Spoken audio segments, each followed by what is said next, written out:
এগোতে পারেনি বা আগায়নি, ঠিকমতো কাজ করতে পারেনি, কেন পারেনি তারও কোনো ব্যাখ্যা নাই। এবং আমরা দেখছি যে জুলাইতে আমাদের রাজনৈতিক দলগুলোর মধ্যে যে ঐক্য ছিল সেই ঐক্য এখন এখন পুরোটাই অনৈক্যে পরিণত হয়েছে। এই সার্বিক সকল পরিস্থিতি নিয়ে বাংলাদেশের যে রাজনৈতিক ভবিষ্যৎ, ইন্টারিমের 1 বছর, এই বিষয়গুলো নিয়ে আলোচনা করতে আমার সঙ্গে যোগ দিচ্ছেন আপনাদের অত্যন্ত প্রিয় মানুষ, প্রিয় মুখ, দৈনিক আমার দেশ পত্রিকার প্রকাশক সম্পাদক, লেখক, সাবেক জ্বালানি উপদেষ্টা, সাবেক বিনিয়োগ বোর্ডের চেয়ারম্যান ডক্টর মাহমুদুর রহমান। মাহমুদ ভাই, আপনাকে স্বাগত জানাচ্ছি। ধন্যবাদ কনক। আসসালামু আলাইকুম। ওয়ালাইকুম আসসালাম। মাহমুদ ভাই, যে প্রসঙ্গে আমি বলছিলাম যে ইন্টারিমের 1 বছর, মানুষ কিন্তু ধরেন মানে খুশির চেয়ে অখুশি মানুষের সংখ্যাই বেশি। কারণ হাসিনা পরবর্তী যেই ভাবে মানুষ চেয়েছিল বা বিপ্লব পরবর্তী যেই ধারায় যাওয়ার কথা ছিল, সেই ধারাটা আমারও মনে হয় যে এই সরকার ইন্টারিম পারলো না। কেন পারলো না, কি পরিস্থিতি, কেন হলো না? সব জায়গায় এখনো আওয়ামী লীগের লোকজন বসা, আমাদের সব প্রশাসন বলেন, বাহিনী বলেন, সব জায়গায় সবাই বহাল তবিয়তে, স্বপ্ন দেখে হাসিনা আবার চট করে ঢুকে যাবে। তো সব মিলিয়ে ইন্টারিমের 1 বছরটা আপনি কিভাবে দেখেন? তারপর আমরা অন্য প্রসঙ্গে যাব। আমি আলোচনাটা দুভাবে করি। একটা, আপনি প্রথমেই যেটা বলেছেন যে বিপ্লবের আকাঙ্ক্ষা, সেটা একটা আলোচনা। আর একটা হলো যে ইন্টারিম 1 বছর ডে টু ডে অ্যাক্টিভিটি কেমন চালালো। এই দুভাগে ভাগ করলে আমার মনে হয় এটা ফেয়ার হবে আমাদের আলোচনাটা। আমি কোনো ঢালাও মন্তব্য করতে চাই না। অনেকেই করেন ইন্টারিমকে, অনেকেই প্রচুর সমালোচনা করেন, আবার অনেকেই প্রচুর প্রশংসা করেন। আমি দুটোর কোনোটাই করতে চাই না, আমি অবজেক্টিভ আলোচনা করতে চাই।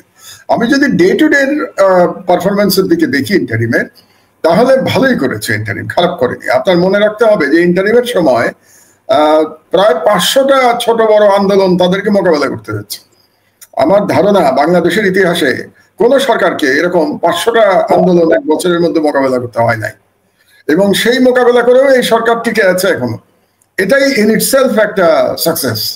আর দ্বিতীয় যে কথাটা হলো যে শেখ হাসিনা বাংলাদেশের সবগুলো রাষ্ট্রের স্তম্ভকে ধ্বংস করে গেছিল, এবং তার মধ্যে ইকোনমিও তার মধ্যে ছিল। কিন্তু এই সরকার ইকোনমিটাকে কিন্তু ভালো সামাল দিয়েছে। আপনি দেখেন যে ব্যাংকে টাকা ছিল না এই সরকার যখন আসে, এবং তার আগ থেকেই আপনার নিশ্চয়ই মনে আছে, আমরা অনেকদিন আলোচনা করেছি যে 1 লাখ টাকার চেক নিয়ে গিয়ে অনেক ব্যাংকে বসে থাকতে হতো, তারা টাকা দিতে পারতো না। ডলার পাওয়া যাচ্ছিল না, হাহাকার। ইম্পোর্ট বন্ধ হয়ে গেছিল, এবং প্রচুর টাকা দেনা রেখে গেছিল এই সরকার। সবাই টাকা পাবে সারা দুনিয়াতে, আদানির থেকে শুরু করে এমন কোন বিদেশি প্রতিষ্ঠান নাই যারা টাকা পেত না হাসিনার সরকারের কাছে। কিন্তু মুখে উন্নয়নের বুলি ছিল। ওদিকে রিজার্ভও কিন্তু কমে গেছিল 15-20 বিলিয়নের নিচে, আর নেট রিজার্ভ আরো কম, গ্রসে কমে গেছিল 20 বিলিয়নের নিচে। সেই হিসেবে আমরা যদি এখন দেখি, কোনো ব্যাংকে তারল্য সংকট নাই, ডলার প্রচুর পাওয়া যাচ্ছে, বরং ডলারের দাম কমে গেছে, বাংলাদেশের টাকার মান বেড়ে গেছে, এবং মোটামুটি জিনিসপত্রের দাম এরা কিন্তু সহনশীল রাখতে পেরেছে। বর্ষাকালে কিছুটা বেড়েছে, কিন্তু আমি যদি হাসিনার আমলের সাথে তুলনা করি, তাহলে জিনিসপত্রের দাম সেই আমলের তুলনায় অনেক কম, এবং বিদেশি দেনা প্রায় সবই শোধ করা হয়ে গেছে। এবং তারপরেও আজকে রিজার্ভ 30 বিলিয়নের উপরে। এখানে অবশ্য রেমিটেন্স একটা বড় ভূমিকা রেখেছে। আপনি তো জানেন গত অর্থ বছরে বাংলাদেশের রেকর্ড রেমিটেন্স হয়েছে $30 বিলিয়ন। এই প্রথম $30 বিলিয়ন রেমিটেন্স হয়েছে বাংলাদেশ। এবং সেই কারণে দেনা শোধ করার পরেও যেটাকে কারেন্ট অ্যাকাউন্ট সারপ্লাস $3 বিলিয়ন হয়ে গেছে বাংলাদেশে। আমাদের কারেন্ট অ্যাকাউন্টও উদ্বৃত্ত। এটা একটা নতুন ঘটনা। কাজে এইসব মিলে আমি মনে করি অর্থনীতির ক্ষেত্রে এই সরকার ভালো করেছে। এবং অনেক চ্যালেঞ্জ হচ্ছে। সম্প্রতি আমেরিকার সাথে যে ট্যারিফ যে নেগোসিয়েশন হলো, খুবই সাকসেসফুলি এই সরকার করেছে। এবং আপনি ভারতের এখন অবস্থা দেখেন, 50% তাদের উপরে শুল্ক আরোপ করেছে ট্রাম্প, নতুন 25% আরোপ করার পরে। আগে 25, এখন 50% আমাদের 20%। সুতরাং আমাদের গার্মেন্টসের যে কম্পিটিশন ইন্ডিয়ার সাথে ছিল, এখন সেই গার্মেন্টস অর্ডার গুলো বাংলাদেশে চলে আসবে। কাজে সব মিলে ইকোনমির ক্ষেত্রে, আন্তর্জাতিক সম্পর্কের ক্ষেত্রে এই সরকার যথেষ্ট সাকসেসফুল। এবং ভারতের সাথে এই সরকার খুব সাকসেসফুলি তাদের স্ট্যান্ড দেখাতে পেরেছে, ভারতের কাছে নথি স্বীকার করে নাই। এবং আমি তো বলি যে জিয়াউর রহমানের পরে আমরা ডক্টর ইউনূসকে দেখলাম যে ভারতের কাছে নথি স্বীকার করে নাই, একেবারে দেশপ্রেমের জায়গা থেকে শহীদ প্রেসিডেন্ট জিয়া এবং প্রফেসর ইউনূস একই রকম ভাবে মোকাবেলা করেছে ইন্ডিয়ান থ্রেট। কাজে এইসব দিকে এই সরকার সাকসেসফুল। এখন আপনি বলতে পারেন যে জুলাইয়ের যে স্পিরিটটা ছিল সেই স্পিরিটের ক্ষেত্রে অনেকটা এই সরকার সব দিকে সাকসেসফুল হয় নাই। যেমন ধরেন 1 বছর হয়ে গেল, এখনো কিন্তু সনদ সই হয় নাই, মানে 1 বছরের মধ্যে আমরা সনদ সই করতে পারি নাই। এবং তার জন্য সরকারের দোষ কতটা, রাজনৈতিক দলগুলোর দোষ কতটা, এটা বিতর্ক করতে পারে। বাস্তবতা হলো যে পারে নাই সরকার। তারপরে সম্প্রতি যে জুলাই ডিক্লারেশন যেটা দিল, সেটার মধ্যেও অনেক অসঙ্গতি আছে। আমি যদি এই ডিক্লারেশনটা, আপনি পড়েছেন নিশ্চয়ই, আমি পুরোটা পড়েছি, আমার কাছে মনে হয়েছে এটার মধ্যে এত আইনি ভাষা, আইনি মারপ্যাচ, আইনি কচকচানি, এটার সাথে জুলাই বিপ্লব যায় না। জুলাই বিপ্লবের যে আবেগ, এই আবেগের কোনো কিছু আমি এই ডিক্লারেশনে খুঁজে পাই নাই। আমি জানি না এটা কারা ড্রাফট করেছেন এটার মধ্যে, এবং এখানে অনেক কিছুই বাদ পড়ে গেছে। তো সেটা আলোচনা করতে গেলে দীর্ঘ আলোচনা হয়ে যাবে। কিন্তু আমি মোটামুটি এই জুলাই ডিক্লারেশনটা আমার কাছে খুব ভালো লাগেনি। মানে এই বাংলাদেশের তরুণরা কত আবেগ, কত দেশপ্রেম নিয়ে তারা জীবন দিয়ে বাংলাদেশের স্বাধীনতা ফিরিয়ে আনলো, ফ্যাসিবাদকে পরাভূত করলো। কিন্তু এই ডিক্লারেশনের বাংলা এবং ইংরেজি কোনোটার মধ্যে আমি সেই আবেগটাকে খুঁজে পাই না। কাজেই সেই ক্ষেত্রে এই সরকারের ব্যর্থতা আছে। এবং আর একটা হলো যে কোনো কারণেই হোক ঐক্য ধরে রাখতে পারে নাই। এখন সরকার যেহেতু ক্ষমতায়, কাজে ঐক্য যদি ধরে রাখতে না পারে তাহলে তার দায়িত্ব তো সরকারের উপরেও যায়। সেটা অবশ্য আমরা বোধহয় আরেকটু পরে আরেকটু দীর্ঘ আলোচনা করতে পারি। তো সব মিলে, আর আপনি যে আরেকটা প্রশ্ন করেছেন যে ফ্যাসিবাদের দোসরদের সরানো যায় নাই, এটা সঠিক। এবং আমরা সচিবালয়ে দেখতে পেয়েছি এটা, যে শুধু আপনি পুলিশের মধ্যে কিংবা সেনাবাহিনীর মধ্যে কিংবা অন্যান্য সংস্থা শুধু না, আমলাতন্ত্রের মধ্যেও কিন্তু প্রচুর ফ্যাসিবাদের দোসররা এখনো রয়েছে, বিচার বিভাগের মধ্যে রয়েছে। কাজে আমরা যে আশা করেছিলাম যে 1 বছরের মধ্যে একটা শুদ্ধি অভিযান হবে রাষ্ট্রের সর্বক্ষেত্রে, এই শুদ্ধি অভিযান এই সরকার করতে পারে নাই। তার জন্য একটা চ্যালেঞ্জ তো থেকেই যায়। কারণ এখন আমরা ইলেকশনের কথা বলছি, সেই ইলেকশনের সময় যদি আওয়ামী লীগের যে এলিমেন্ট, ফ্যাসিবাদের যে দোসররা যদি থেকে যায় এবং তারা যদি স্যাবোটাজ করতে চায়, তাহলে একটা স্যাবোটাজের আশঙ্কা তো থাকেই। এবং তার সঙ্গে দিল্লিতে আমরা জানি যে শেখ হাসিনা তার ষড়যন্ত্র চালিয়ে যাচ্ছে। এবং আমার কাছে একটা খবর আছে যে দিল্লি থেকে তাকে যথেষ্ট সহায়তা দেওয়া হচ্ছে এই ষড়যন্ত্র চালানোর জন্য। আমি ডিটেলসে যাচ্ছি না, আপনাকে বলছি না, যে আরো কিছু খবর আমি নেওয়ার চেষ্টা করছি। কিন্তু আমি যতটা শুনতে পেয়েছি যে দিল্লি হাসিনাকে দিয়ে আর একটা অস্থিরতা বাংলাদেশে তৈরি করতে চায়। কারণ যদি তারা কোনো ক্রমে এই নির্বাচনটাকে ঠেকিয়ে দিতে পারে বা নির্বাচনের সময় একটা অস্থিরতা তৈরি করতে পারে, তাতে কিন্তু লাভবান দিল্লি হবে। কিন্তু এই বিষয়গুলি আমাদের স্মরণে রাখা দরকার। এবং আমরা কোনো জায়গা থেকে আশঙ্কা প্রকাশ করা হচ্ছে যে, আপনার তো মনে আছে 1996 সালে একটা আমলা কু করা হয়েছিল এবং তার মাধ্যমে তৎকালীন বিএনপি সরকারকে ক্ষমতা থেকে সরানো হয়েছিল। তো এখন যদি আওয়ামী লীগের আমলারা একই ধরনের একটা পরিস্থিতি তৈরি করতে চায়, তাহলে তারা তো সেটা করতে সক্ষম। এবং সেই ব্যাপারে আমরা আজকেই, আপনারা কালকে দেখতে পাবেন আগামীকালের পত্রিকায়, আমরা সেই ব্যাপারে একটা আশঙ্কা প্রকাশ করে একটা লিড স্টোরিও করেছি। আমাদের এই লিড স্টোরিগুলি আমরা প্রধানত করছি সরকারকে সতর্ক করবার জন্য, জাতিকে সতর্ক করবার জন্য, যাতে যে ভারতীয় ষড়যন্ত্র এবং ফ্যাসিস্টদের ষড়যন্ত্র সফল না হতে পারে। তো আমরা সেই কাজটাই করার চেষ্টা করছি।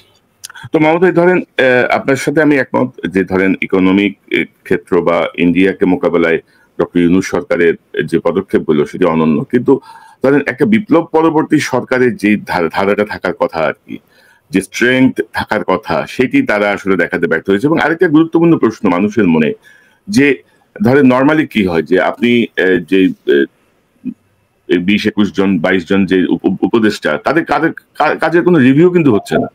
মানে দেখেন 1 বছর হয়ে গেছে, এর মধ্যে আমরা কিন্তু প্রচুর অভিযোগ পেয়েছি কয়েকটা উপদেষ্টা দপ্তর নিয়ে, পিএস 100-150 কোটি টাকা কামাই ফেলছে, কার্যক্রম স্থবির, কাজ হচ্ছে না, উপদেষ্টা নিজেই অসুস্থ, উপদেষ্টা নিজেই চিকিৎসা নেন।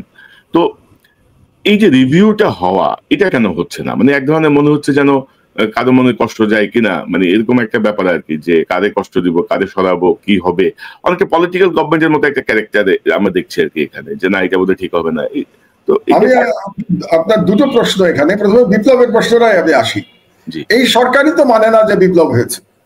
এই সরকারের এই যে আমি জুলাই ডিক্লারেশনের কথা বললাম, এই জুলাই ডিক্লারেশনের প্রায় 4-5 পাতার একটা ডকুমেন্ট, বিপ্লব শব্দটা কোথাও নাই, সব জায়গায় বলা হয়েছে অভ্যুত্থান। তো এই সরকারই তো বিপ্লব মনে করছে না এটাকে, তারা তো এটাকে অভ্যুত্থান মনে করছে, 1 নম্বর। আর 2 নম্বর হলো যে প্রথমেই তো এই সরকার নিজেদেরকে ইন্টারিম সরকার বলেছে, অন্তর্বর্তীকালীন সরকার। কাজে বিপ্লবের যে আপনি প্রত্যাশা করছেন, যে বিপ্লবের যে আশা ভরসা আকাঙ্ক্ষা জনমনে ছিল, সেটা প্রতিফলিত হবে, এটা হওয়ার তো সুযোগই ছিল না, কারণ এই সরকার কখনই বিপ্লবী চরিত্র ধারণ করে নাই। তো এটা কেন করে নাই, এটা জবাব ইউনূস সাহেব এবং তার উপদেষ্টা মন্ডলী দিতে পারবে না, আমি দিতে পারবো না, যে কেন তারা বিপ্লবী আকাঙ্ক্ষাটাকে তারা আপহোল্ড করলেন না এবং নিজেদেরকে বিপ্লবী সরকার মনে করলেন না। এক মুহূর্তের জন্য তারা নিজেদেরকে বিপ্লবী সরকার মনে করেন নাই। তো সুতরাং ওই যে বলে না সোনার পাথর বাকি, তো কাজেই যারা নিজেদেরকে বিপ্লবী সরকার মনেই করে না, তাদের কাছে আপনি বিপ্লব কিভাবে প্রত্যাশা করতে পারেন? এটা গেল একটা। আর দ্বিতীয় যে কথাটা আপনি বললেন রিভিউ এর কথা, রিভিউ করা উচিত ছিল তো 6 মাসের মধ্যে। আপনি যদি আমাকে বলেন তাহলে এই যে উপদেষ্টাদের কার্যক্রম, তাদের কারো কারো বিরুদ্ধে দুর্নীতির অভিযোগ এসছে এবং তাদের কোনো পিএসএ অনেক টাকা তারা নাকি লুটপাট করেছে এমন অভিযোগ এসছে, তো সে সমস্ত পিএসদের সরানো হলেও সেই উপদেষ্টারা তো বহাল তবিয়তে আছেন, তাদেরকে কিন্তু সরানো হয় নাই। তো সুতরাং রিভিউ তো 6 মাস পরে হওয়া উচিত ছিল, এবং যারা কাজ করতে পারছেন না তাদেরকে বাদ দিয়ে নতুনদের আনা যেত। এবং আরো দুঃখের কথা হচ্ছে যে আমরা যেটা খবর পেয়েছি, এই যে আওয়ামী আমলারা যারা এখনো বহাল তবিয়তে আছেন, তাদেরকে শেল্টার দিচ্ছে কিন্তু উপদেষ্টাদের মধ্যে কেউ কেউ। আমরা শুনেছি বেশ কয়েকজন উপদেষ্টাদের কারণেই তাদেরকে সরানো যায় নাই। সুতরাং তারা একটা ভয়ঙ্কর একটা রিস্ক নিচ্ছেন, একটা ঝুঁকি নিচ্ছেন এই উপদেষ্টারা, যারা এই ধরনের আওয়ামী আমলাদের শেল্টার দিয়েছেন। তো আপনি সব থেকে প্রথমে তো শুরু করা উচিত ছিল, এই শুদ্ধি অভিযান শুরু করা উচিত ছিল তো পুলিশের মধ্যে এবং আমলাতন্ত্রের মধ্যে, তারপরে সেনাবাহিনী, আপনি ফেজ বাই ফেজ যেতেন, জুডিশিয়ারি। তো আপনি আমলাতন্ত্রেও তো কাজ করেন নাই, আমলাতন্ত্রে করলে না আপনার করার প্রশ্ন আসতো।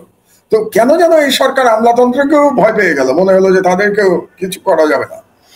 আর উপদেষ্টাদের যেহেতু রিভিউ করে নাই, আপনি এখন আর রিভিউ আশা করতে পারেন না কোনো, কারণ সরকার এখন ইলেকশন ডেট ডিক্লেয়ার করে দিয়েছে, চিঠি চলে গেছে সরকারের কাছ থেকে সিইসির কাছে।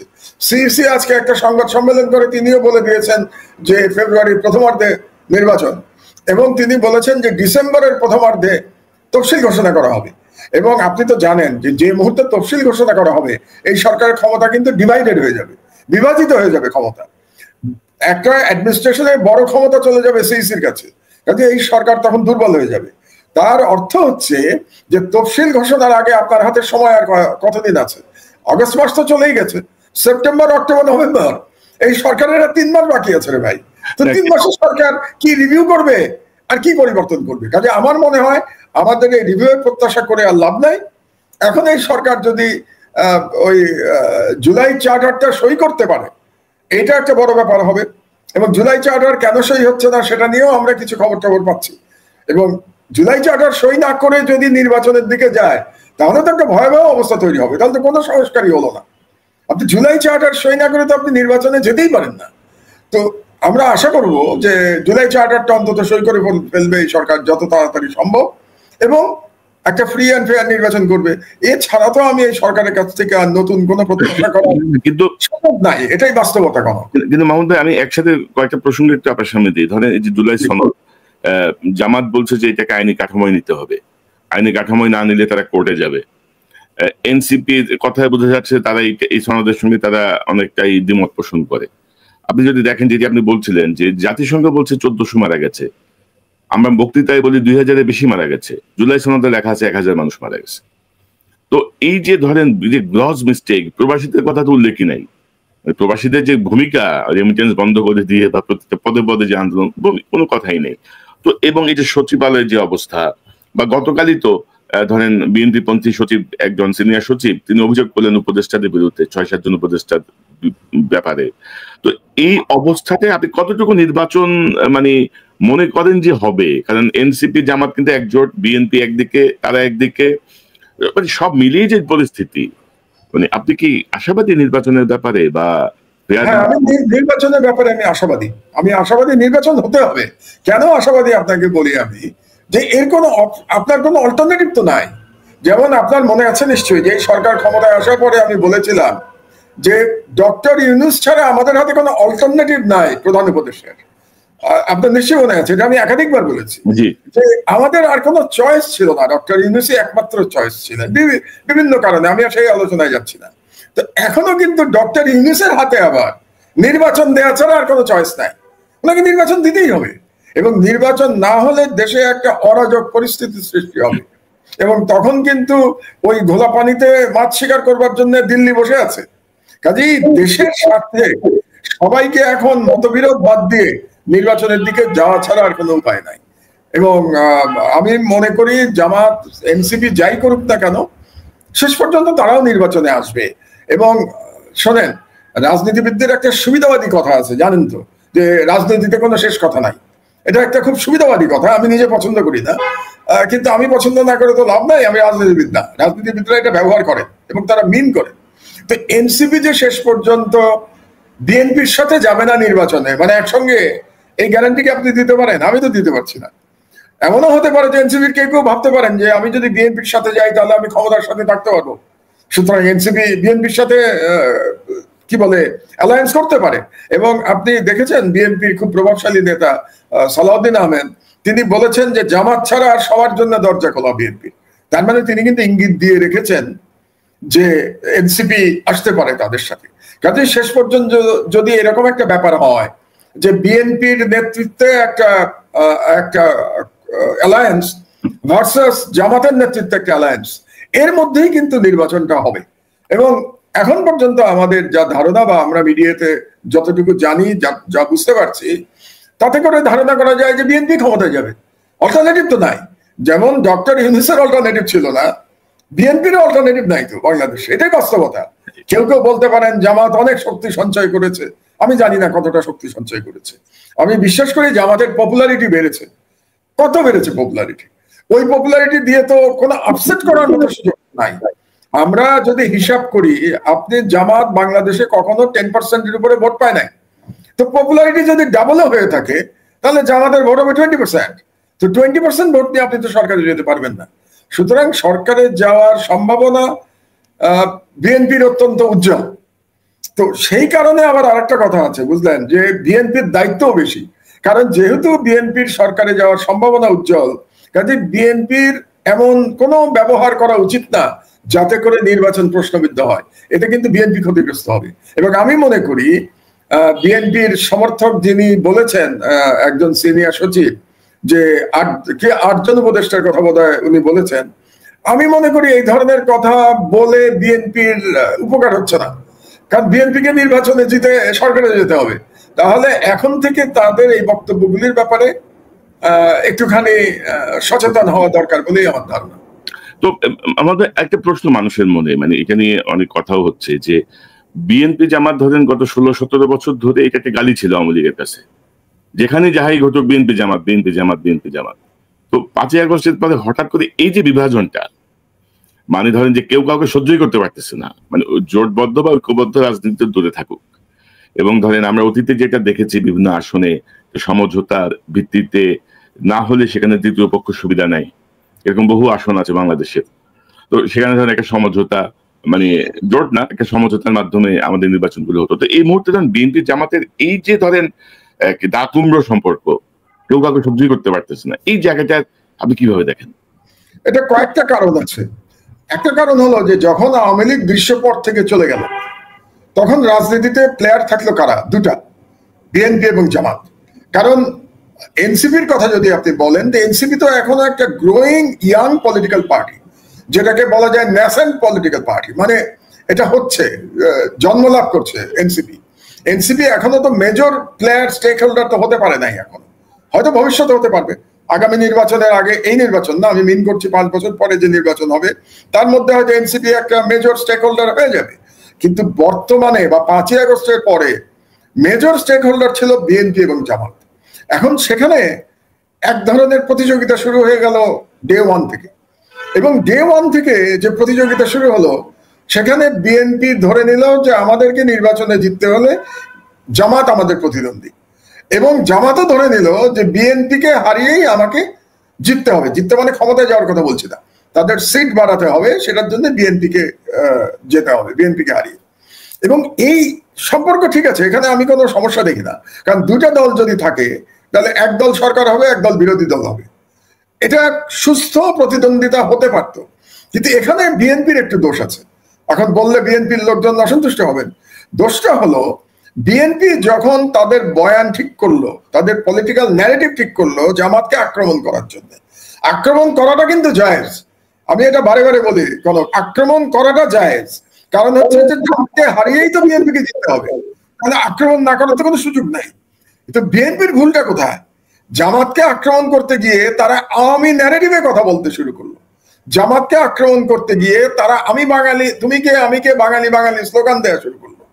জামাতকে আক্রমণ করতে গিয়ে তারা 1971-এ নিয়ে আসলো, মানে আওয়ামী লীগ যা যা বলতো এক্স্যাক্টলি সেম ল্যাঙ্গুয়েজ পলিটিক্যাল ন্যারেটিভে বিএনপি জামাতকে আক্রমণ করলো। ইটস রং, কারণ ওই ন্যারেটিভ পরাজিত হয়েছে, ওই ন্যারেটিভ বিপ্লবের মাধ্যমে পরাজিত হয়েছে। না হলে তো আওয়ামী লীগই ক্ষমতায় থাকতো, এখনো আওয়ামী লীগ টিকে থাকতো। তো আওয়ামী লীগ হেরে গেছে মানে তো তার ন্যারেটিভও পরাজিত হয়েছে। কিন্তু বিএনপি পরাজিতের ন্যারেটিভ গ্রহণ করলো। এটা কেন করলো এটা বিএনপি ভালো করে জানে। এটা হলো একটা রিজন।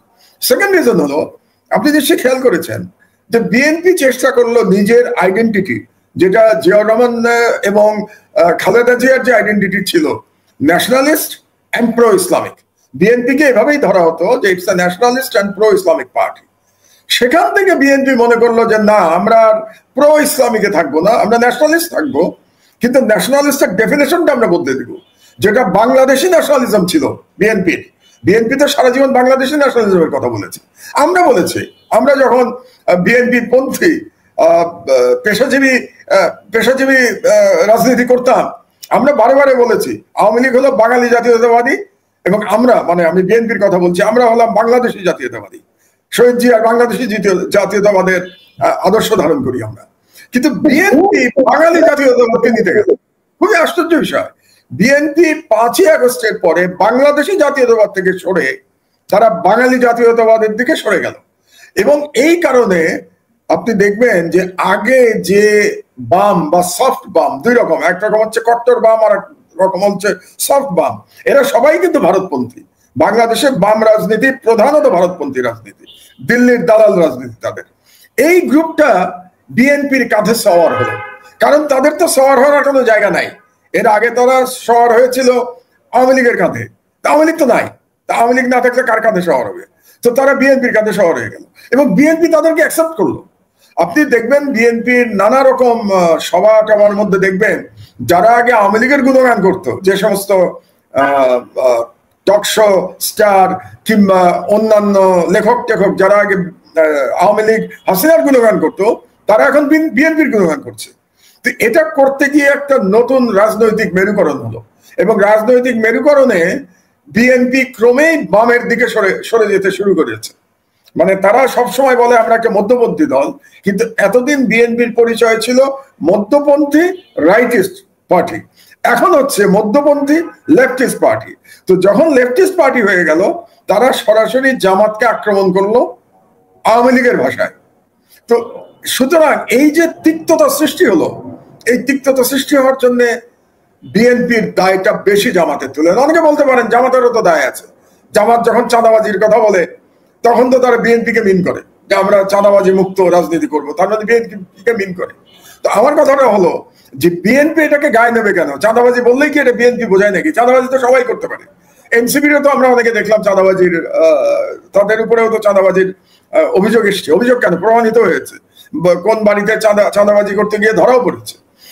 তো এই কারণে যেটা সুস্থ প্রতিদ্বন্দ্বিতা হওয়া উচিত ছিল আগামী ইলেকশনের জন্য, সুস্থ প্রতিদ্বন্দ্বিতার বদলে এটা তিক্ততার দিকে চলে গেল।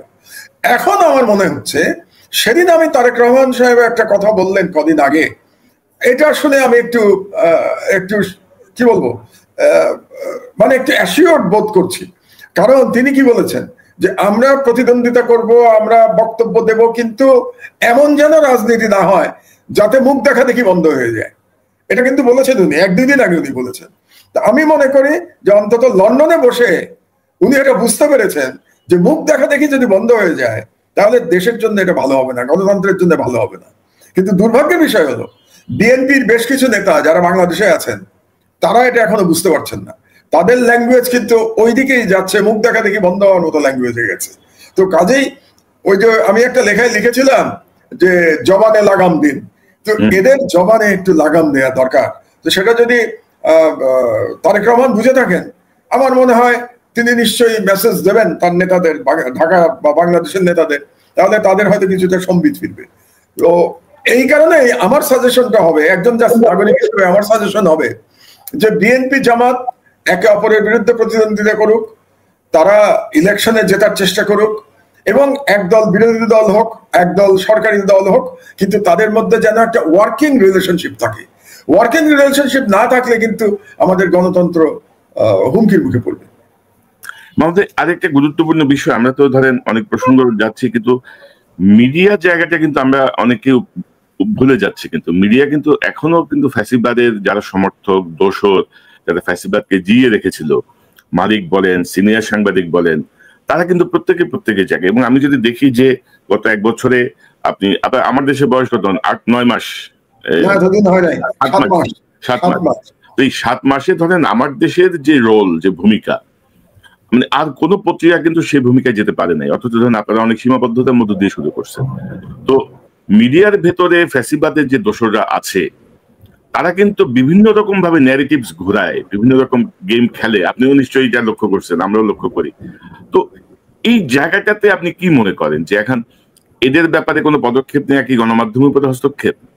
এদের ব্যাপারে কেউ কোনো কথা বলছে না, মানে এরা সবাই বহাল তবিয়ত। আপনি কতটুকু নিরাপদ মনে করেন এদেরকে এইভাবে রেখে নির্বাচন বা সবকিছু? না, মিডিয়াতে তো যে যেখানে ছিল তার খুব বেশি পরিবর্তন তো হয় নাই। এর দুটো কারণ আছে। একটা কারণ হলো বাংলাদেশের মিডিয়া বেশিরভাগ মালিক কারা, তারা অলিগার্করা মালিক, এবং এই সমস্ত অলিগার্করা গত 15 বছরে ফ্যাসিবাদের দোসর ছিল এবং ফ্যাসিবাদের দালালি করে তারা জনগণের টাকা লুণ্ঠন করেছে। এদের মধ্যে প্রায় সবাই বলতে পারেন যারা মিডিয়ার মালিক। আর দ্বিতীয় হলো আর অন্য মিডিয়া যারা, তারা কিন্তু আমরা জানি যে বাংলাদেশের মিডিয়া মালিক এবং সম্পাদকদের মধ্যে একটা হিউজ মেজরিটি তারা ভারত সমর্থক, এটা আমরা খুব ভালো করে জানি। এবং এই অলিগারদের মধ্যে আপনারা দেখেন একটা ন্যারেটিভ তারা বলার চেষ্টা করেছে, কিছুদিন ধরে বলার চেষ্টা করেছে, বেশ অনেকদিন ধরে। সেই ন্যারেটিভটা খুব ইন্টারেস্টিং, কি আগেই ভালো ছিলাম, একটা আগেই ভালো ছিলাম ন্যারেটিভ কিন্তু মিডিয়াতে দেওয়ার চেষ্টা করা হয়েছে এবং অলিগারটা দিয়েছে। যেমন ধরেন আমি একটা এক্সাম্পল যদি দেই আপনাকে, যখন দর কষাকষি চলছিল আমেরিকার সাথে, আপনার দেশের সাথে বাংলাদেশের ট্যারিফ নিয়ে, তখন ট্রাম্প কি করলো, 37.5% ট্যারিফ দিয়েছিল এবং দিয়ে বলেছিল এই ট্যারিফটা 1 আগস্ট থেকে কার্যকর হবে যদি না এর মধ্যে বাংলাদেশ এবং মার্কিন যুক্তরাষ্ট্রের মধ্যে একটা সফল ট্রেড নেগোসিয়েশন সম্পন্ন না হয়। এবং যখন এই কথাটা তারা বলল, এই যারা আগেই ভালো ছিলাম গ্রুপ তারা ঝাঁপিয়ে পড়লো এই সরকারের বিরুদ্ধে। এবং একটা মিডিয়া মালিক, একে আজাদ সম্ভবত সমকালের মালিক এবং আরো টেলিভিশন চ্যানেলের মালিক, সে বলে ফেললো কি 40 বছরে এমন দুর্দিন আমরা দেখি নাই। ওই যে আগেই ভালো ছিলাম ন্যারেটিভ, খেয়াল করেন আপনি, 40 বছরে নাকি এরকম তারা মানে এরকম বিপদ ব্যবসার জন্য হয় নাই। অথচ রিয়েলিটি কি? রিয়েলিটি হচ্ছে এবছর রেকর্ড এক্সপোর্ট হয়েছে, আপনি জানেন, রেকর্ড এক্সপোর্ট হচ্ছে এই ফাইন্যান্সিয়াল ইয়ারে রেকর্ড এক্সপোর্ট হচ্ছে, আর আপনি বলছেন 40 বছরে এরকম দুর্দিন নাকি আপনারা দেখেন নাই। তার মানে আপনি মিথ্যা কথা বলছেন। তো এরাই তো মিডিয়ার মালিক, একে আজাদ তো মিডিয়ার মালিক।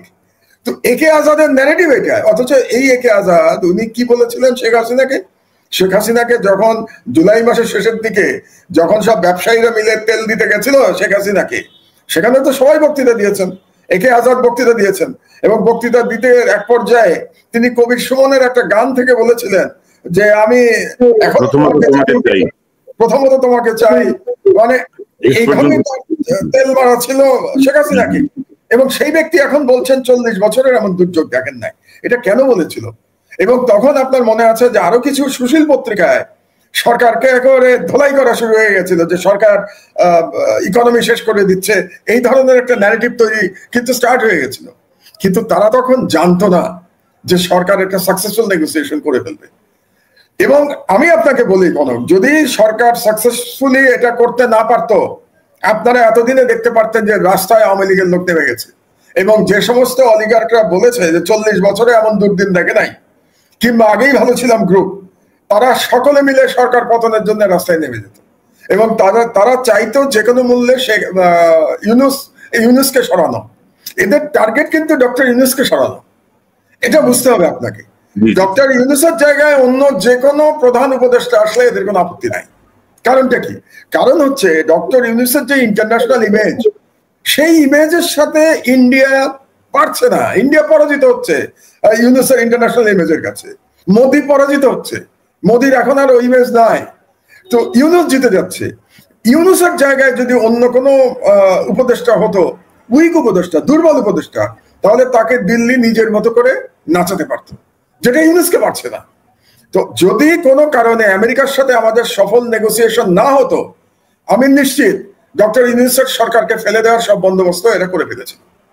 কিন্তু যেহেতু এত সাকসেসফুল নেগোসিয়েশন হয়েছে, 20%, 37.5 থেকে এটা কমে এসছে কোথায়? 20%-এ। 17.5% ডিউটি কমে গেছে। এবং সাউথ এশিয়াতে আপনি জানেন সব থেকে কম পেয়েছে পাকিস্তান, 19%। তারপরেই কিন্তু আমরা 20%, আর ইন্ডিয়ার এখন 50%। তো আমার মেইন কম্পিটিটর তো ইন্ডিয়া। তো ইন্ডিয়ার তুলনায় এখন ব্যবসায়িক ক্ষেত্রে আমরা অনেক ভালো আছি। আপনি যদি এখন একে আজাদকে জিজ্ঞেস করেন যে আপনি তো বলেছিলেন যে 40 বছরের মধ্যে এমন দুর্যোগ আপনি দেখেন নাই, এখন কি মনে হচ্ছে আপনার কাছে? কিন্তু তারা কোনো, আপনি দেখবেন তারা কোনো প্রশংসা করবে না। যেমন ধরেন আপনি মিডিয়ার অবস্থা দেখেন না, নোয়াব একটা স্টেটমেন্ট দিয়েছে জনকণ্ঠকে দিয়ে, এবং সেই স্টেটমেন্ট একদম এক পেশে একটা স্টেটমেন্ট। এবং নোয়াবের প্রেসিডেন্ট কে এখন জানেন তো? একে আজাদ। এটা আপনাদের বুঝতে হবে এই ষড়যন্ত্রটা। একে আজাদই এটা। এবং সেই স্টেটমেন্টের মধ্যে মানে এমন ভাবে বলা হয়েছে যে জনকণ্ঠ খুব ভালো, এবং কিছু কিছু সাংবাদিক সেটা দখল করতে চাচ্ছে, মব কালচার তৈরি করছে। অথচ জনকণ্ঠ কি কোনো সংবাদপত্র ছিল 15 বছর ধরে? জনকণ্ঠ কি আপনি সংবাদপত্র বলতে পারেন? জনকণ্ঠ ছিল বাংলাদেশের দিল্লির মুখপাত্র, মানে অনেকগুলো মুখপাত্রের মধ্যে অন্যতম মুখপাত্র ছিল জনকণ্ঠ। জনকণ্ঠ ছিল বাংলাদেশের স্বাধীনতা বিরোধী একটা পত্রিকা, এবং জনকণ্ঠ বিপ্লবের সময় যে ভূমিকা পালন করেছে, জনকণ্ঠ পারলে সমস্ত বিপ্লবীদের মেরে ফেলে ওই সময় পারলে। তো সেই জনকণ্ঠের জন্য আপনি নোয়াবের স্টেটমেন্ট পড়লে আপনি বুঝবেন যে মিডিয়ার কোনো পরিবর্তন হয় নাই। আমার দেশ তো ছিল না, আমার দেশটা বন্ধ করে দিয়েছিল আগের সরকার। আমার দেশ তো মাত্র 7 মাস হলো আমরা চালাচ্ছি। সো আমার দেশের যে এডিটোরিয়াল পলিসি আগে ছিল বন্ধ হয়ে যাওয়ার আগে, সেই একই এডিটোরিয়াল পলিসি এখনো আছে। কিন্তু অন্যান্য পত্রিকাগুলো আপনি দেখেন তাদের মধ্যে কিন্তু পরিবর্তন হয় নাই। তার মানে তারা এখনো আপা ফিরবে ওই আশায় এখনো বসে আছে। এই যে গ্রুপটা যারা বলে আগেই ভালো ছিলাম, তাদেরকে খুব খারাপ কথা বলতে ইচ্ছে করে আমার, বুঝলেন? যারা বলে আগেই ভালো ছিলাম, এদেরকে মানুষ বলতেও আমার মানে অস্বস্তি হয়। শেখ হাসিনার সময় ভালো ছিল, এই সরকারের আমলে এখন পর্যন্ত একটা গুম হয়েছে, এই সরকারের আমলে এক্সট্রা জুডিশিয়াল কিলিং হয়েছে, এই সরকারের আমলে সংবাদপত্র যা ইচ্ছা তাই বলতে পারছে না, যা ইচ্ছা তাই লিখতে পারছে এই সরকারের। তো আপনি তারপরেও আপনি বলছেন আমরা আগেই ভালো ছিলাম। তো আগেই যারা ভালো ছিলাম বলে, তারা আমি মনে করি বাংলাদেশের স্বাধীনতার শত্রু। এবং একটা খারাপ শব্দই বলি, নর্মালি আমি বলি না, তারা ইতর প্রকৃতির লোক। আমি ইতর প্রকৃতির লোক ছাড়া নিজেদের বলতে পারছি না। মিডিয়ার মধ্যে একটা বড় গ্রুপ আছে, কিন্তু এই আগেই ভালো ছিলাম, আপা ফিরবে, এই গ্রুপটা কিন্তু আছে মিডিয়াতে এখনো বল তবিয়তে। এখন সরকার কেন তাদের বিরুদ্ধে কোনো অ্যাকশন নিতে পারলো না, এটা সরকারের তথ্য মন্ত্রণালয়কে জিজ্ঞেস করতে হবে যে আপনারা কেন নিতে পারলেন না অ্যাকশন এদের বিরুদ্ধে। রাইট। পাশাপাশি ধরেন আমি কয়েকদিন আগে দেখলাম যে সরকারের অলমোস্ট মানে সরকারের সাথে কাজ করা সরকারের অংশ দেবপ্রিয় কিন্তু ইউনূস সরকারের বিরুদ্ধে কথা বলছেন, মানে নানা রকমের বিষয়গুলো নিয়ে। এগুলো তো মানুষকে কনফিউজ করে আসলে। না, দেবপ্রিয়র আমার মনে হয় এটা না পাওয়ার বেদনা। মানে সরকার প্রথমে তাকে এক ধরনের প্যারালাল ফাইন্যান্স মিনিস্টার করেছিল, আপনার মনে আছে না? তাকে একটা শ্বেতপত্র তৈরি করবার দায়িত্ব দিয়ে দিল, এবং তারপরে হয়তো তার আশা ছিল যে এই সরকারে সে আবার উপদেষ্টা হয়ে যাবে, ফাইন্যান্স অ্যাডভাইজার বা প্ল্যানিং অ্যাডভাইজার, কোন একটা উপদেষ্টা তিনি হয়ে যাবেন, তিনি আশা করেছিলেন।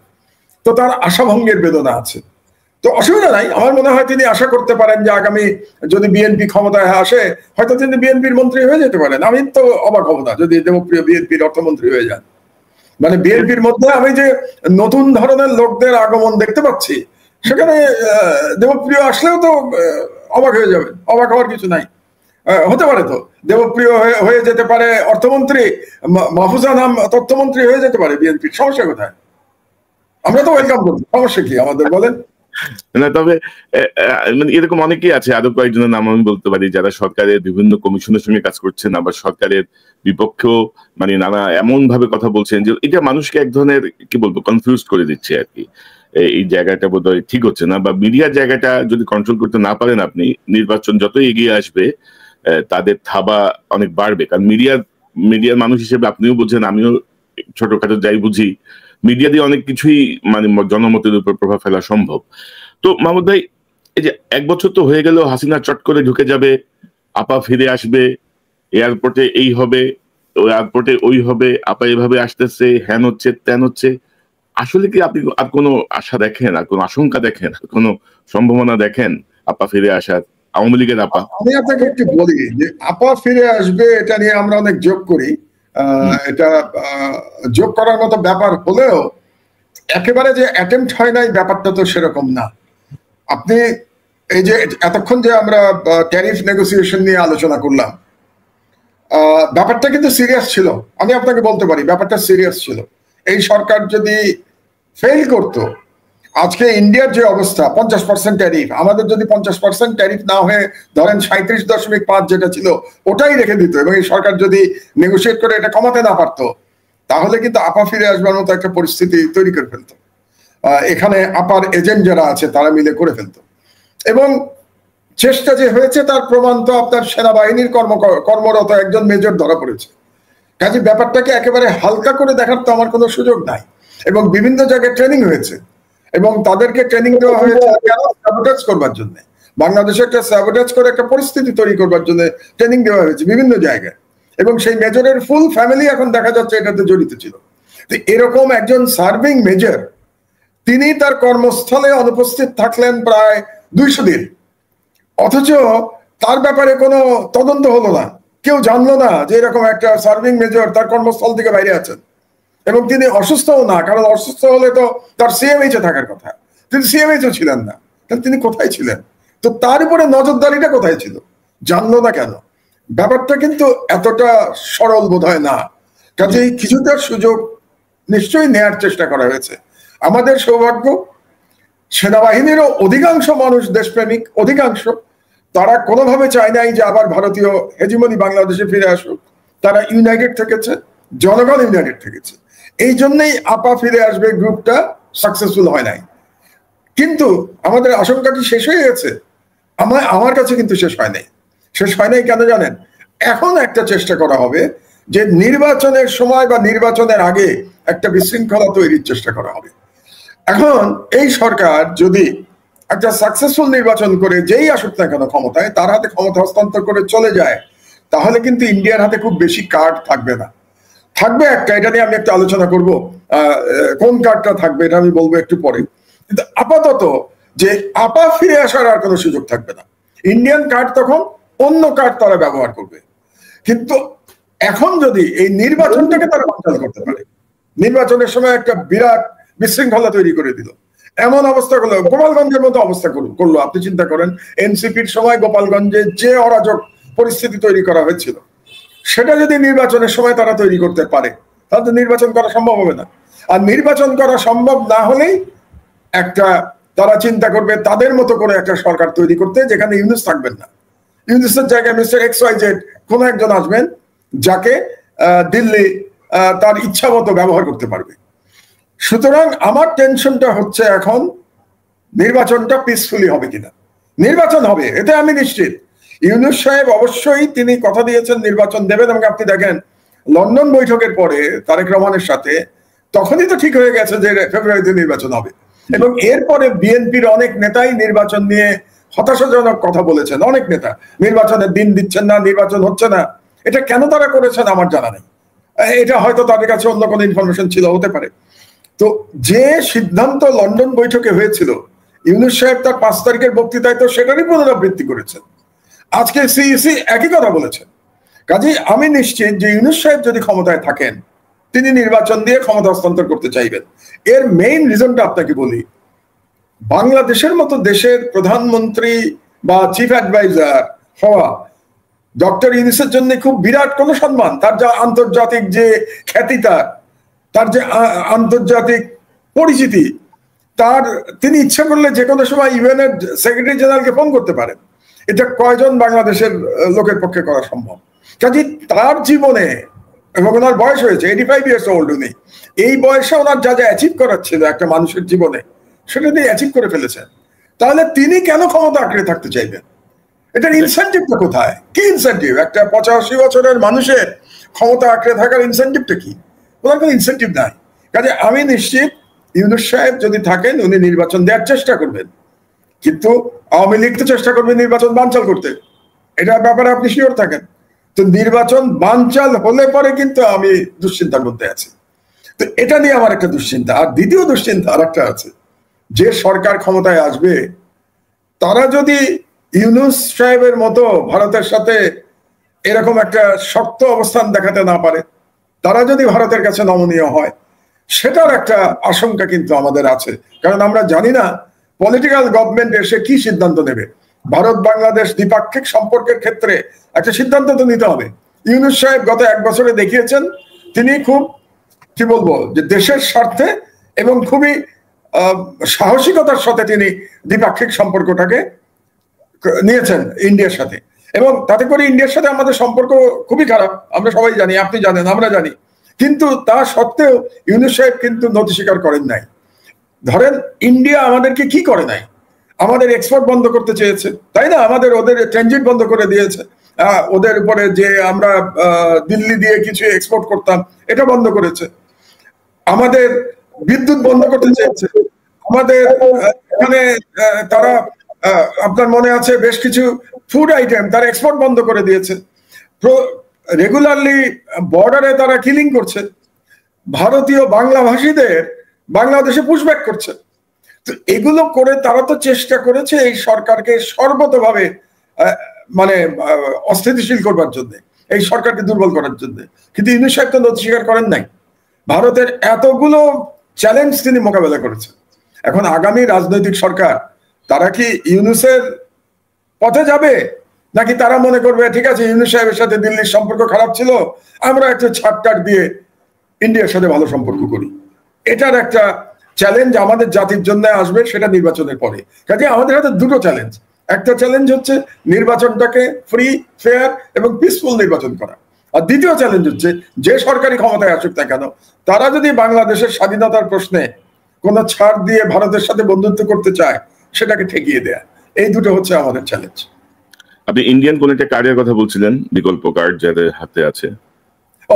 ইন্ডিয়ান কার্ড যেটা হবে, ইন্ডিয়া মনে করবে যে আমাদের প্রথম কার্ড হচ্ছে যদি ইউনূসকে এখনো আমরা ফেলে দিতে পারি, নির্বাচনের আগে কোনোভাবে এমন একটা পরিস্থিতি তৈরি করতে পারি যাতে ইউনূস রিজাইন করতে বাধ্য হন, তিনি আর ক্ষমতায় না থাকেন, তাহলে আমাদের পছন্দ মতো কোনো ব্যক্তিকে দিয়ে আমরা আর একটা সরকার বানিয়ে ফেলবো।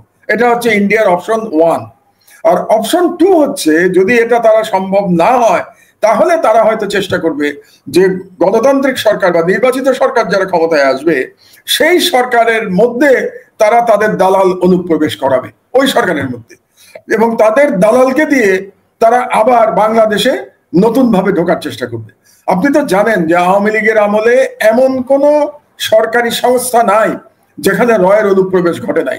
আমরা অনেকগুলো লিড নিউজ করেছি, আপনারা দেখেছেন যে কতগুলো লিড নিউজ আমরা করেছি যে রয়ের কিরকম অনুপ্রবেশ হয়েছিল।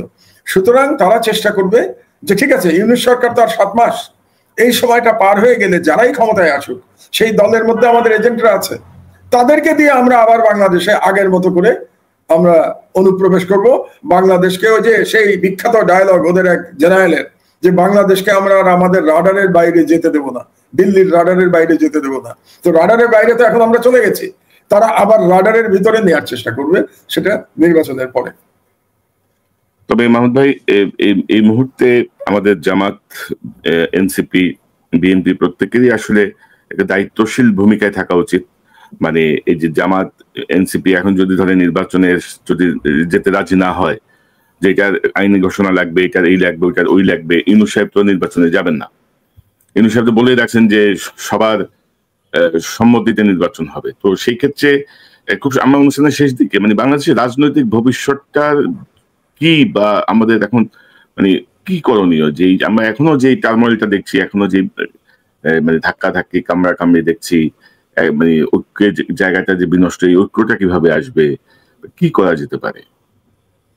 আমি ব্যক্তিগতভাবে মনে করতে চাই যে জামাত এবং এনসিপি এমন কোনো সিদ্ধান্ত নেবে না যাতে করে নির্বাচন বাধাগ্রস্ত হয়। তারা হয়তো যে কথাগুলি বলবে এগুলি পলিটিক্যাল স্টেটমেন্ট, কিন্তু শেষ পর্যন্ত তারা উভয় নির্বাচনে যাবে বলে আমার ধারণা। আমার মনে হয় না খুব বেশি এখন মত পার্থক্য আছে। জামাতের সাথে মত পার্থক্য থেকে আমার মনে হয় এনসিপির সাথে মত পার্থক্যটা একটু বেশি। কারণ জামাতের সাথে মেইন মত পার্থক্য কোথায়? PR system. জামাত পিআর চাচ্ছে উচ্চকক্ষে, এটা নিয়েই বিএনপির সাথে তাদের যত মত পার্থক্য। তো আমার মনে হয় এই মত পার্থক্য মিটিয়ে আনা সম্ভব পিআর প্রশ্নে। আমি ব্যক্তিগতভাবে আমি মনে করি না যে বাংলাদেশে এই মুহূর্তে আবার পিআর এর এক্সপেরিমেন্টে যাওয়া উচিত, এটা আমার ব্যক্তিগত মতামত। কারণ পিআর আমরা করি নাই এখন পর্যন্ত, এবং পিআর করলেও কিন্তু সব দল লাভবান হবে না। এই যে ছোট দল যারা পিআর চায়, আপনি জানেন যে পিআর এর একটা মিনিমাম থ্রেশহোল্ড থাকে, যে এত পার্সেন্ট ভোট না হলে আপনি কোনো সিট পাবেন না। জার্মানিতে 5%, অর্থাৎ 5% ভোট যদি আপনি ন্যাশনাল ইলেকশনে না পান তাহলে কিন্তু পিআর সিস্টেমেও আপনি কোনো সিট পাবেন না। বাংলাদেশে 5% ভোট কয়টা দল পাবে রে ভাই? আপনি আমাকে বলেন। আমি এখন যেটা দেখি বর্তমান পরিস্থিতিতে 3টা দল 5% ভোট পাবে, 5% এর উপরে, বিএনপি, জামাত, এনসিপি। এই 3টার বাইরে কে 5% ভোট পাবে আলাদাভাবে? একটা দলও কি আপনি দেখেন যারা 5% ভোট পাবে এই মুহূর্তে? আমি দেখি না। তো সুতরাং পিআর হলেও কিন্তু যে ছোট দলগুলি মনে করছে তারা খুব লাভবান হবে, তারা কিন্তু লাভবান হবে না। পিআর হলে পরে সবচেয়ে বেশি লাভবান হবে জামাত এবং এনসিপি, কারণ তখন যাই ভোট তারা পাক সেটার অনুপাতে তারা বেশ কিছু সিট পেয়ে যাবে। তো এইটা নিয়ে বিএনপির সাথে তাদের একটা মতবিরোধ আছে। তা উচ্চ কক্ষের ব্যাপারে এখন তো নিম্ন কক্ষ নিয়ে কোনো সমস্যা নাই। নিম্ন কক্ষ তো জামাত পিআর এর কথা বলছে না, নিম্ন কক্ষ আগের মতোই নির্বাচন হবে। উচ্চ কক্ষের ব্যাপারে আমি মনে করি জামাত, বিএনপি, এনসিপি মিলে একটা মাঝামাঝি অবস্থানে তারা হয়তো আসতে পারে, হয়তোবা। এই উচ্চ কক্ষ জিনিসটাই তো আমি খুব কিন্তু এক্সাইটেড না উচ্চ কক্ষ নিয়ে। আমি মনে করি উচ্চ কক্ষ দিলে কি হবে জানেন? এই সব দলবাজ ব্যবসায়ী, দলবাজ সাংবাদিক, দলবাজ আরো যারা আছেন সাংস্কৃতিক ব্যক্তিত্ব, এদেরকে একটা পুরস্কারের ব্যবস্থা করা হবে উচ্চ কক্ষের মাধ্যমে। আর কোনো লাভ হবে বলে আমি ব্যক্তিগতভাবে মনে করি না উচ্চ কক্ষ করে। তো যাই হোক, কিন্তু মানুষের মধ্যে আমি দেখতে পাচ্ছি দলগুলোর মধ্যে তারা উচ্চ কক্ষ চায়, তো ভালো কথা। সুতরাং তাদের একটা পিআর এর ব্যাপারে একটা সিদ্ধান্তে আসা উচিত। জামাতের সাথে পার্থক্য এটাই। আর এনসিপির সাথে আমি যতদূর জানি পার্থক্য দুটো জায়গা। একটা হচ্ছে যে সংস্কার যেগুলো একমত হয়েছে সবাই, এই সংস্কারগুলি কবে ইমপ্লিমেন্ট হবে এই সময়সীমা নিয়ে একটা মত পার্থক্য আছে। সেখানে আমি জানি না ঐক্যমত্য কমিশন কেন 2 বছরের একটা সময় দিয়েছে, 2 বছরের মধ্যে এটা ইমপ্লিমেন্ট করতে হবে। 2 বছর ইজ লং টাইম, 2 বছর লাগবে কেন এটা ইমপ্লিমেন্ট করার জন্য? এটা নিয়ে একটা সমস্যা আছে। এনসিপি বোধহয় চায় এই সরকারের আমলে এটা ইমপ্লিমেন্ট করতে হবে। এটা একটা মত পার্থক্যের জায়গা। আর দ্বিতীয় আর একটা মত পার্থক্যের জায়গা আমি শুনেছি যে তারা বলতে চায় যে জুলাই যেটা হবে আর কি, এটা কি সনদ বলে বোধহয়, একটা তো ডিক্লারেশন, একটা সনদ, তো যেটা হবে সেটা সংবিধানের পার্ট হতে হবে। এখানে বিএনপির আপত্তি আছে। এটা হলো 2 নম্বর। বিএনপি বোধহয় চায় যে যেগুলো সংস্কার তারা অ্যাকসেপ্ট করবে সেটা সংবিধানের পার্ট হবে, যেগুলো অ্যাকসেপ্ট করবে না ওটা সংবিধানের পার্ট হবে না। এ ধরনের একটা বোধহয় আলোচনা আছে। আর একটা ইস্যু আছে যে ইলেকশন কমিশন কিভাবে গঠিত হবে সেই ব্যাপারে কিন্তু একটা ঐক্যমত হয়ে গেছে। কিন্তু আর যেগুলি সাংবিধানিক পদ আছে, যেমন ধরেন দুদকের চেয়ারম্যান সাংবিধানিক পদ, সেই পদগুলো কিভাবে হবে সেটা নিয়ে সম্ভবত এখনো সিদ্ধান্ত হয় নাই। তো এই ইস্যুগুলো আছে বলেই আমার জানা মতে এখন পর্যন্ত এটা সিগনেচার হয় নাই। বাট আমি আশা করতে চাই যে এটা সিগনেচার হয়ে যাবে এবং নির্বাচনের দিকে সবাই যাবে এবং একটা ফ্রি অ্যান্ড ফেয়ার নির্বাচন হবে। আর আপনি যে ঐক্যের কথা বললেন, ঐক্যের ব্যাপারে দুটো কথা আছে আমার। একটা হচ্ছে যে ভারতীয় হেজেমনি, ভারতীয় আধিপত্যবাদ মোকাবেলার ব্যাপারে সবার ঐক্যমত হওয়া উচিত। এটা জামাত, বিএনপি, এনসিপি সবার ঐক্যমত হওয়া উচিত যে ভারতকে কোনো ছাড় দেওয়ার কোনো সুযোগ নাই। এটা একটা। দ্বিতীয় হচ্ছে ফ্যাসিবাদের পুনর্বাসনের প্রশ্নে ঐক্যমত হওয়া উচিত। ফ্যাসিবাদকে পুনর্বাসন করা যাবে না। এই দুটো। আর এই দুটোতে মোটামুটি মোটা দাগে যদি তারা একমত হয়ে যায় এবং সংস্কারের বিষয়গুলিতে যদি তারা একমত হয়, তাহলে পরে ঐক্যের কোনো বাধা থাকা উচিত না। শুধুমাত্র তাদের কম্পিটিশন থাকবে, এবং কম্পিটিশনে আমি আবারও পুরনো কথা পুনরাবৃত্তি করছি যে তারা যেন কেউই আওয়ামী লীগের ভাষা ব্যবহার না করে, আওয়ামী লীগের ন্যারেটিভ নিয়ে যেন কেউ রাজনীতি না করে বাংলাদেশে। এটাই আমাদের প্রত্যাশা, এবং এটা করতে পারলে আমার মনে হয় ঐক্য আসবে। আরেকটা ভালো শেষ কথা বলে রাখি, ঢাকা ইউনিভার্সিটিতে নির্বাচন হচ্ছে শুনতে পাচ্ছি। তো ঢাকা ইউনিভার্সিটি নির্বাচন হলে পরে আমরা হয়তো নির্বাচনের একটা ড্রেস রিহার্সাল, ন্যাশনাল নির্বাচন একটা ড্রেস রিহার্সাল সেখানে দেখতে পাবো। এটা ভালো। এবং আরো কয়েকটা ইউনিভার্সিটিতে হবে, রাজশাহী ইউনিভার্সিটিতে হবে নির্বাচন। হবে। না, ধন্যবাদ মাহমুদ ভাই, আপনার অনেক গুরুত্বপূর্ণ আলোচনা আমরা শুনলাম আপনার কাছ থেকে। এটাই দরকার যে মানে দুটো জায়গায় যদি আমরা এক থাকি, যে ফ্যাসিবাদের জায়গা এবং ভারতীয় আধিপত্যের জায়গাটায় আমরা যদি ঐক্যবদ্ধ হই যে না, আমরা এই দুটোর ক্ষেত্রে আমরা স্ট্রং, তাহলে আমাদের অন্যান্য যে সমস্যাগুলো আমরা নিজেরাই সমাধান করতে পারবো। তো আমরা চাই যে দেখা যাক ইউনূস সাহেব বাকি যে কয়টা দিন আছে, কয়েক মাস, এর মধ্যে কতটুকু সাকসেসফুলি সব হ্যান্ডেল করতে পারেন। এর জন্য মাহমুদুর রহমান, আপনাকে অসংখ্য ধন্যবাদ আপনার মূল্যবান সময়ের জন্য। নিশ্চয়ই আমরা নিকট সময় আবারও কথা বলবো ইনশাআল্লাহ। ভালো থাকবেন। ইনশাআল্লাহ। দর্শক, এখন যে অনুষ্ঠান দেখলেন, শুনলেন, আপনাদের নিশ্চয়ই আলোচনা মর্মার্থ উপলব্ধি করতে সক্ষম হবেন। মূল জায়গাটা হচ্ছে আসলে জুলাইতে আমরা যে ঐক্যবদ্ধভাবে সবার আগে বাংলাদেশ, এই চেতনাকে ধারণ করে হাসিনার বিরুদ্ধে রাস্তায় নেমেছিলাম গত 1 বছরে, সেটি প্রায় হয়ে গেছে। এখন চারিদিকে